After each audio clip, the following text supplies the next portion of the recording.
الله وبركاته.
ونعوذ بالله من شرور أنفسنا وسيئات أعمالنا من يهده الله فلا مضل له ومن يضلل فلا هادي له وأشهد أن لا إله إلا الله وحده لا شريك له وأشهد أن محمدا عبده ورسوله صلى الله عليه وعلى آله وأصحابه ومن تبعهم بإحسان إلى يوم الدين وسلم تسليما كثيرا.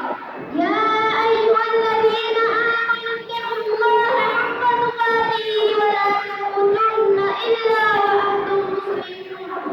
يا أيها الناس اتقوا ربكم الذي خلقكم من نفس واحدة وخلق منها زوجها